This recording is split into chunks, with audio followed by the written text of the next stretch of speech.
Jadi mudah-mudahan Allah Subhanahu wa taala mempermudahkan perjalanan itu insya-Allah. Bersyukur kepada Allah Subhanahu wa taala pada malam yang mulia ini sama-sama kita berzikir pada Allah Subhanahu wa taala.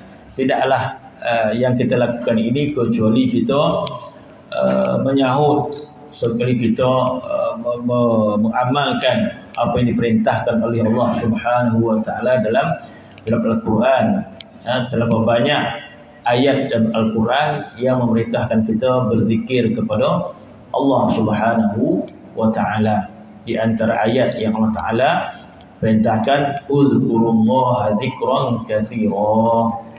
Firman Allah Subhanahu wa taala, uzkurullaha dzikran katsira. Berzikirlah kepada Allah zikir yang banyak. Uzkurullaha dzikran katsira. Berzikirlah kepada Allah zikir yang banyak. Sebaliknya orang yang tak suka zikir banyak itu orang munafik. Allah Subhanahu wa taala perintahkan kita bila berzikir zikir yang banyak. Uzkurullaha dzikran katsira. Berzikirlah kepada Allah zikir yang banyak. Allah Subhanahu wa taala tak sebut banyak tu berapa. 100, 200, 500, 1000. Jadi macam mana kita nak pastikan banyak tu? Oh, dah banyak lah. 30 rasa dah banyak dah. Maka para ulama lah yang memberikan faham makna banyak itu. Maka dalam kitab Al-Imam Suyuti rahimahullah, dia mengatakan bahawa ulama fiqh kata banyak itu berapa? Ulama fiqh kata banyak itu 300 kali kata. 300 itu baru banyak. Kata ulama fiqh 300 itu baru banyak. Jadi malam ni tadi kita berfikir lebih 300. Latih pula rasa. Bila nak berhenti macam tak nak berhenti. Masya Allah. Kok kita rasa latih kita berzikir tadi, Masya Allah. Mana kata perintah Allah Ta'ala tu boleh kita nak lakukan. Sebab Allah Ta'ala kata uzkurullaha dzikran katsira. Berzikirlah kepada Allah dengan zikir yang banyak. Kita tak tahu banyak tu banyak mana. Ulama lah yang memberi faham. Ulama fiqh kata banyak tu 300 kata dia. Masya Allah. Itu ulama fiqh. Ulama tasawuf pula dia kata 300 itu belum banyak. Jadi kalau kita ni setakat 300 setakat kepahaman ulama fiqh sahaja. Ulama tasawuf kata yang banyak tu 12,000 kata dia. Masa bila kata berzikir 12,000? Kata ulama tasawuf zikir yang banyak tu 12,000. Masya Allah kata kita. Kemudian diberikan faham lagi.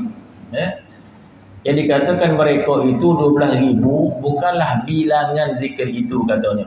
Bukanlah bilangan zikir itu. Jadi bermaksud ulama melihat bahawa qadar zikir tersebut yang Allah Subhanahu wa taala perintahkan kita zikir banyak itu adalah wasilah untuk mencapai satu maksud. Jadi bukanlah zikir itu dia punya maksud dia. Ada sebalik daripada zikir tersebut. Bukan semata-mata zikir. Jadi kenapa Allah Ta'ala suruh kita berzikir dengan zikir yang banyak? Setiap zikir ada pahala. Kalau kita bicara tentang pahala zikir, Masya Allah. Pahala subhanallah, walhamdulillah, wala ilaha illallah, Allahu akbar. Nabi menyebut memenuhi mizan timbangan. Subhanallah, walhamdulillah, penuh timbangan kita dengan pahala di akhirat nanti. Sekadar kita berbicara tentang pahala, kita menyebut subhanallah, walhamdulillah, wala ilaha illallah, Allahu akbar. Banyak pahala yang Allah Ta'ala berikan kepada kita. Tapi apabila Allah Ta'ala perintahkan kita berzikir banyak, bukan banyak zikir itu yang dimaksudkan, tetapi kesan daripada zikir itu. Sebab itu Allah Ta'ala suruh kita zikir banyak. Kenapa pula zikir banyak? Kalau kita makan ubek banyak, apa tanda dia? Makan ubek ni boleh banyak-banyak kata dia. Macam mana? Serangga pun nak makan. Jadi bila kata makan ubek ni banyak-banyak, makan vitaminnya banyak-banyak kata dia. Makan makanan tambahan suplemen ni banyak-banyak kata dia. Jadi kalau banyak-banyak tu bermaksud dia kesihatan kita ni tidak semudah itu. Tidak semudah itu tubuh badan kita ni jadi sihat kalau makan sikit-sikitnya. Itu maksudnya. Kata ini makanan tambahan ni, macam-macam vitamin ni, makanan ni. Banyak mana orang makan? Makan banyak-banyak. Kata dia. Wow. Jadi kalau banyak-banyak tu maksud tubuh badan kita ni terlampau lemah. Ada? Terlampau lemah. Kalau orang yang sihat, banyak mana makan, sudah cukup, kata dia. Yang sihat pula, tuan kalau makan banyak-banyak, kata dia. Jadi kau masuk banyak-banyak, mesti ada tujuan dan kenapa. Jadi apabila Allah Ta'ala suruh kita berzikir banyak-banyak, apa maksudnya? Maksudnya dalam tubuh badan kita ni ada kejahatan yang cukup dahsyat. Dalam badan kita ini ada satu kejahatan yang cukup dahsyat. Kita yang buat tak reti, kita yang abang tak ada lah. Dia kata ada kejahatan yang cukup banyak yang kita tak faham kejahatannya, dan terkadang kita tertipu dengan kejahatan tersebut, kita rasa tak jahat, sedangkan Allah Subhanahu wa Ta'ala menyebutnya jahat dan bersangatan jahat.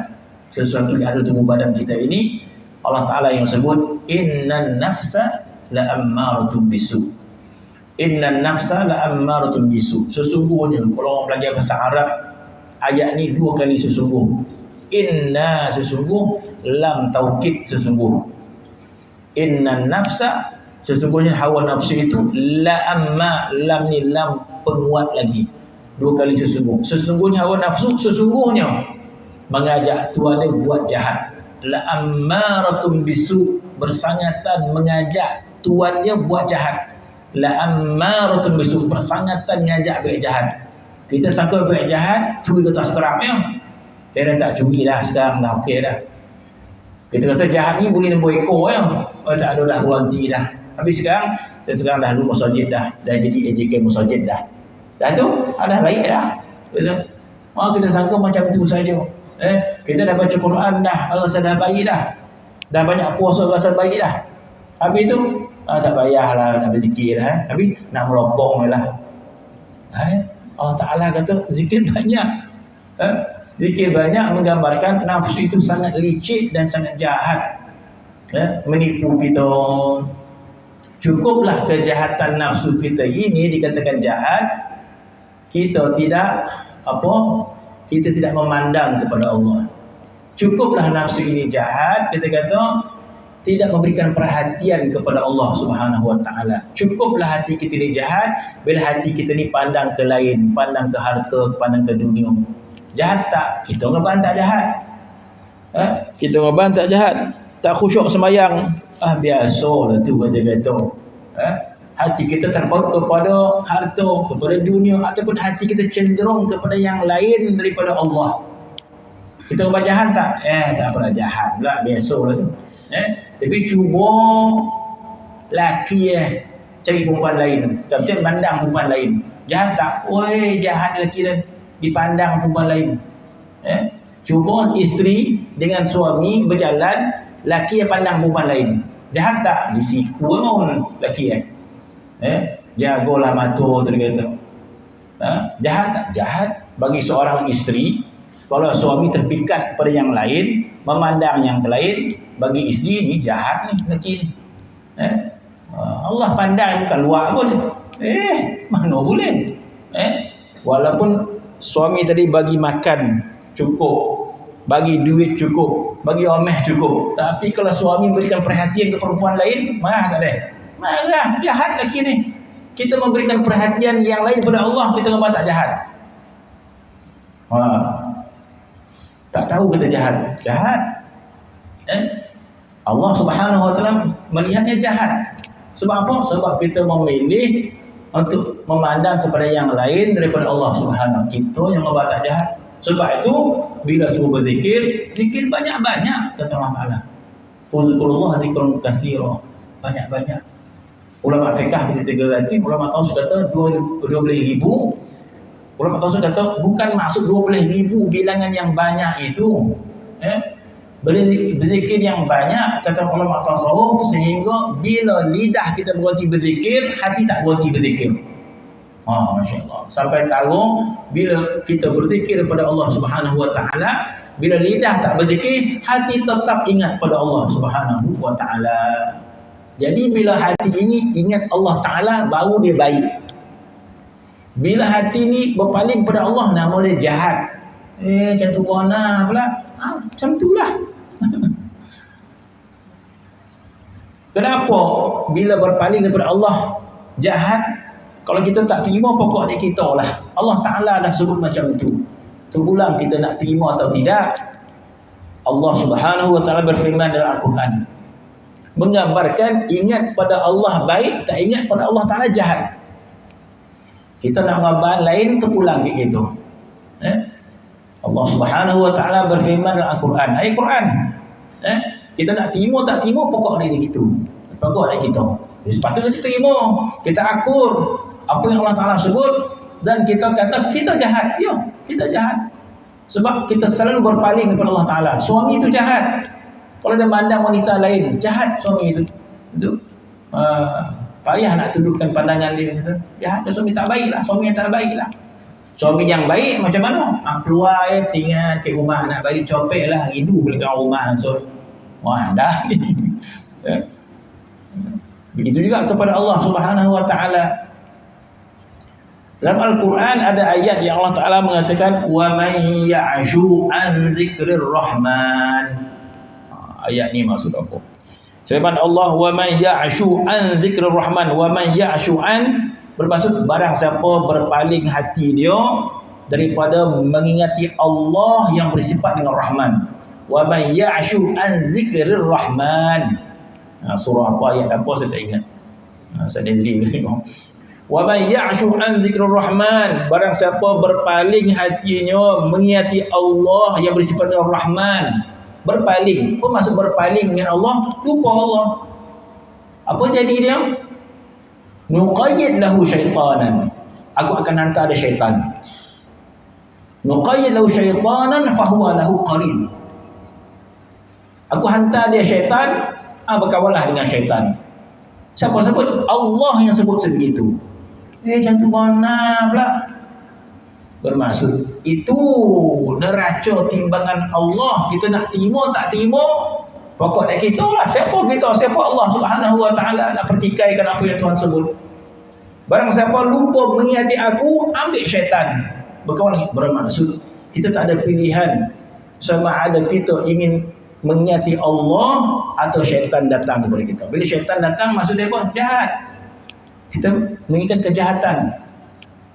Wa man ya'shu an dzikrir rahman, barang siapa berpaling hatinya daripada mengingati Allah yang bersifat Rahman, nuqayyid lahu syaitanan, aku hantar dia syaitan, fahuwa lahu qarin, jadilah sahabat. Kata Allah Subhanahu Wa Ta'ala begitu. Dalam hadis Nabi sallallahu alaihi wasallam, dia menyebut setiap manusia itu ada syaitan yang ada di belakang dia. Lama tak baca hadis tu. Khanzab kena mudah. Nabi kata setiap belakang manusia ada syaitan yang ada di belakang dia. Kemudian dia ada belalai di hadapan. Kok mau rupa dia, sudah mam gitu. Kan?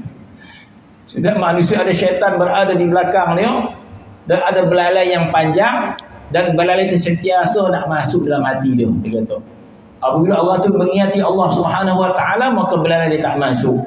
Bila lupa Allah Subhanahu Wa Ta'ala, maka belalai dia masuk dalam hati dia. Maka dibisikkan pelbagai bisik-bisik kejahatan. Bila kita ingat Allah Subhanahu Wa Ta'ala, maka dia angkatkan belalai dia. Jadi bertepatan dengan ayat Al-Quran yang Allah Ta'ala sebut, barang siapa lupa kepada Allah, Allah Ta'ala kata ambil syaitan jadi teman dia. Sebaliknya pula, orang yang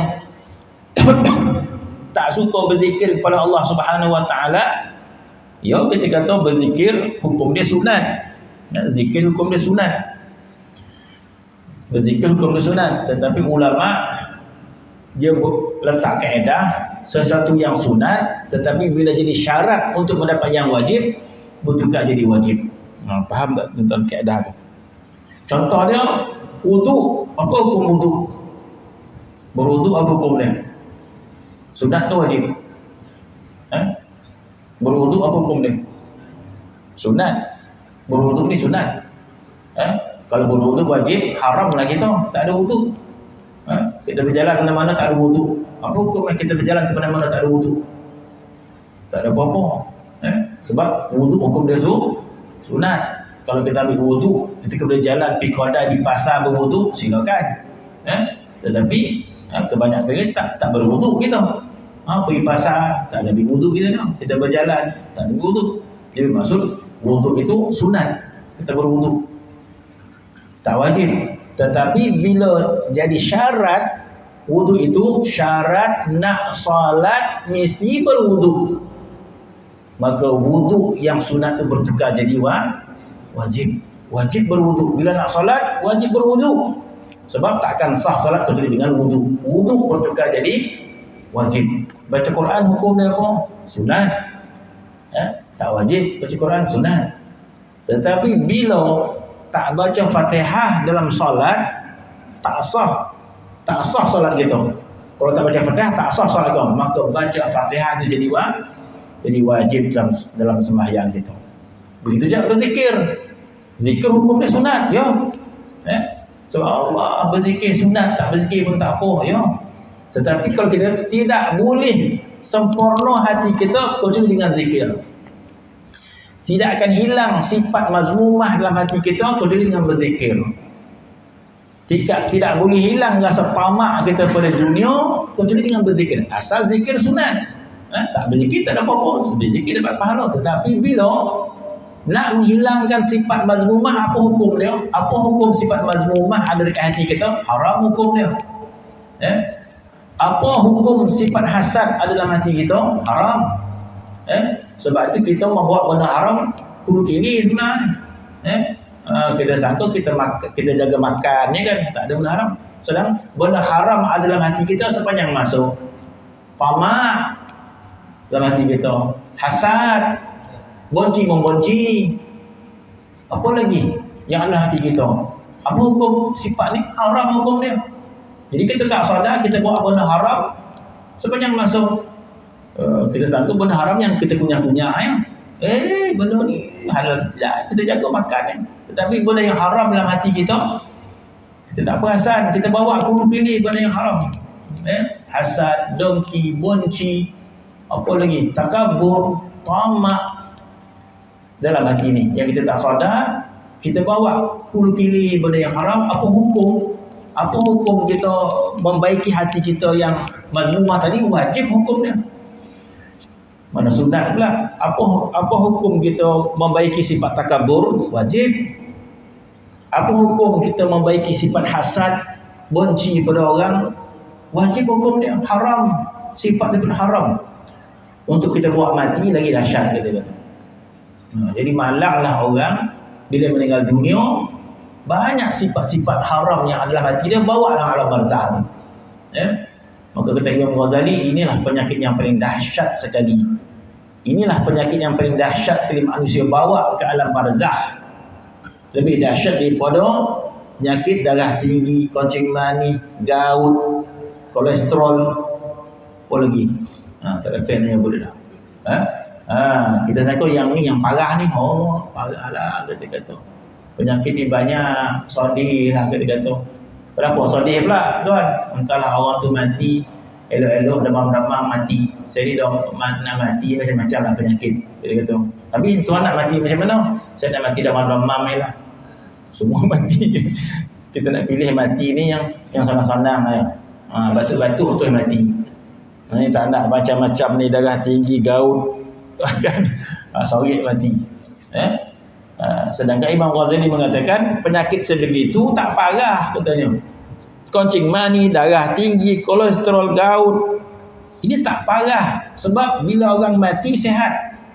Tak ada lagi orang kencing manis bawa penyakit sampai alam barzakh. Tiba-tiba malaikat bagi dia minum dalam alam barzakh semanis-manisnya. Jangan tolak pula. Minta maaf saya kencing manis. Tak ada lah kencing manis lah. Alam barzakh makanan manis-manis semua. Alam barzakh makanan bermacam-macam. Tak ada penyakit. Yang ada penyakit adalah sifat-sifat mazmumah ini yang dibawa dalam alam barzakh, maka hukum dia haram. Hukum dia. Dan sifat mazmumah ini kita akan bawa sampai ke alam barzakh, sampai di padang mahsyar kita bawa sifat ni. Sifat apa?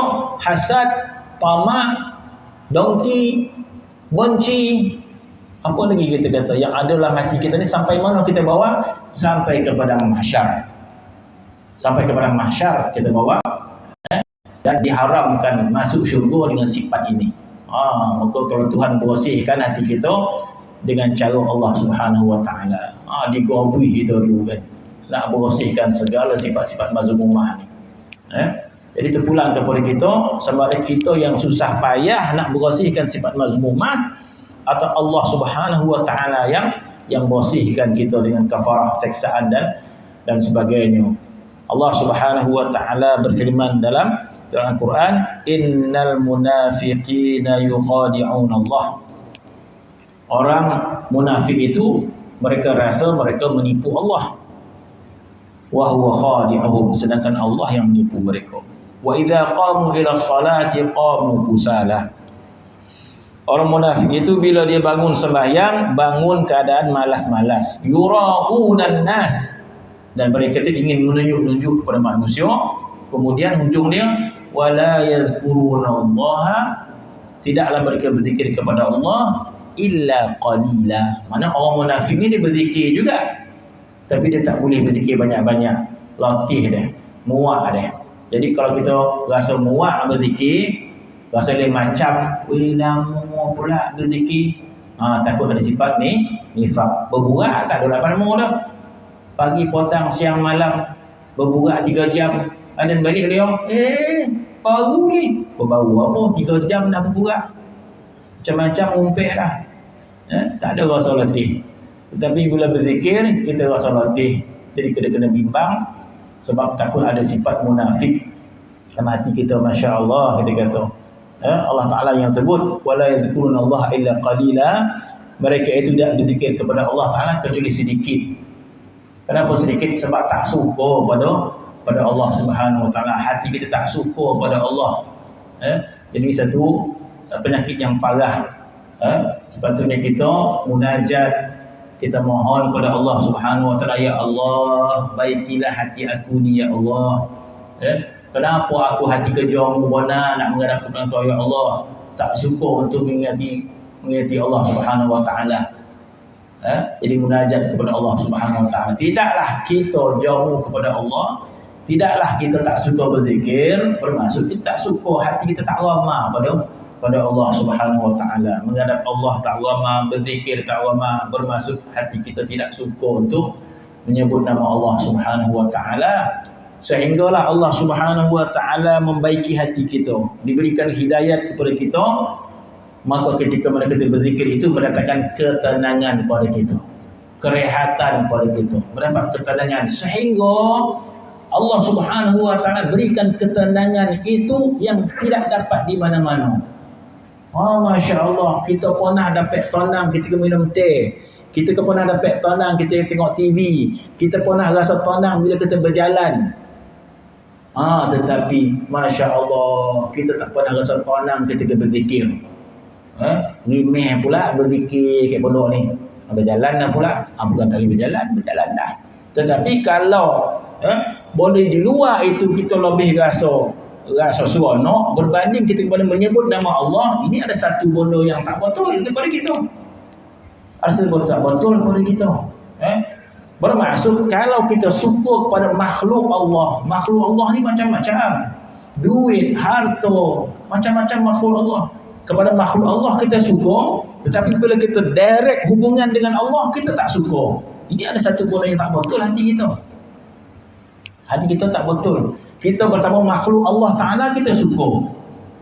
Apa saja makhluk Allah Ta'ala, duit, harta, dunia ini, kita suka memandang kepada makhluk. Tetapi bila kita nak menjadikan hubungan dengan Allah, kita tak boleh, tak suka. Mana kata kita yang salah sebenarnya, kita yang tak betul. Sedangkan Allah Ta'ala sebelum Quran, ala bizikrillahi tatma'innul qulub. Ketahuilah, berzikir kepada Allah datang ketenangan.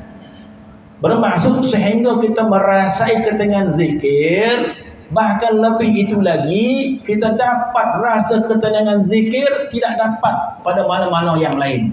Kita pernah rasa tenang dengan makhluk, kita pernah rasa tenang dengan segala keindahan dunia ini.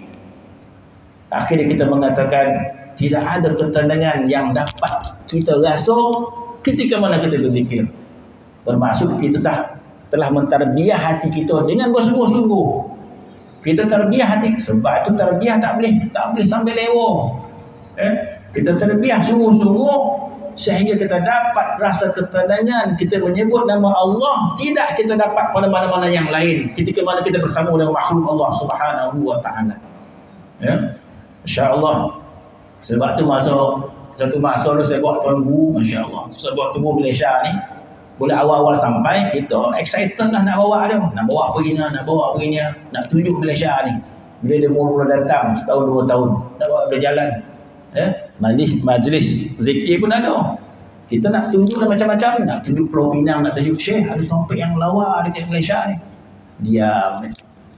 Dia nak bawa, nak bawa orang kahwin. Syekh, bawa orang kahwin cantik. Dia diam. Tadi baru lepas tazkirah. Kita cerita macam Syekh. Dia diam. Lepas tu dia kata Allahu ajmal. Dia kata Allah lebih cantik dia. Masya-Allah. Muhasabah gitu. Masya-Allah. Kita belajar tentang Allah Subhanahu wa taala, kita belajar tentang makrifat kepada Allah Subhanahu wa taala, kita menceritakan kecantikan makhluk, mana gagallah kita memahami apa yang Tuan Guru mengajarkan. Allah lebih cantik dia kata. Bermaksud kenapa engkau tidak mendapat rasa kecantikan Allah Subhanahu wa taala sehingga kita hanya merasa kecantikan makhluk sahaja? Padahal kitalah yang lemahnya, kitalah yang cuainya. Jadi Allah Subhanahu wa taala menyebut dalam Quran, ala bizikrillah tatma'innul qulub. Ketahuilah berzikir itu boleh mendatangkan ketenangan pada hati.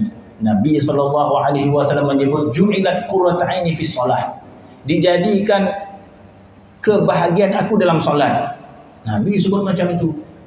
Dijadikan kemuncak nikmat itu dalam solat. Masya-Allah, tak ada pada kita. Solat kita ini menyeksakan. Solat kita ini tidak rasa bahagia. Terpaksa cari benda-benda lain pula untuk membahagiakan kita. Solat lagu ni ustaz nak pula juga tak boleh. Maksud tak jumpa kita kebahagiaan dengan hubungan dengan Allah. Itu masalah dia. Muak pula berzikir ni, nak melalak lah pula. Bukan tak boleh menyanyi. Tetapi bermaksud kelazatan lagu itu kita faham. Tetapi hubungan kita dengan Allah tak jumpa kita. Jadi salahnya pada kita. Sedangkan Nabi sallallahu alaihi wasallam mengatakan ju'ilat qurratu aini fi solat. Dijadikan kebahagiaan aku dalam solat. Nabi ni nikmat dia dalam solat. Kenapa kita tak dapat nikmat sebagaimana yang diperoleh Nabi sallallahu alaihi wasallam? Allah Taala mengatakan berzikir itu mendatangkan ketenangan pada diri kamu. Ala bizikrillah tatma'innul qulub. Jadi mudah-mudahan Allah Subhanahu wa taala memberikan kita hidayat, memberikan kita taufik, dan ketika mana kita berzikir kepada Allah Subhanahu wa taala, kita mendapat kebahagiaan, kita mendapat ketenangan yang tak ada pada tempat-tempat yang lain. Tak dapat rasa lah sabar, mujahadah, tak dapat rasa tenang lah, sadap ke lain lagi, mujahadah, sehingga kita merasai ketenangan dengan Allah. Jadi di mana-mana sahaja kita menyebut nama Allah, kita merasai ketenangan. Sama ada di rumah, sama ada dalam hutan, sama ada berjalan, sehingga kita mendapat makna cinta kita kepada Allah Subhanahu wa taala. Wallahu taala. Bismillahirrahmanirrahim. Wassalatu wassalamu ala asyrafil anbiya'i wal mursalin. Alhamdulillahirabbil alamin.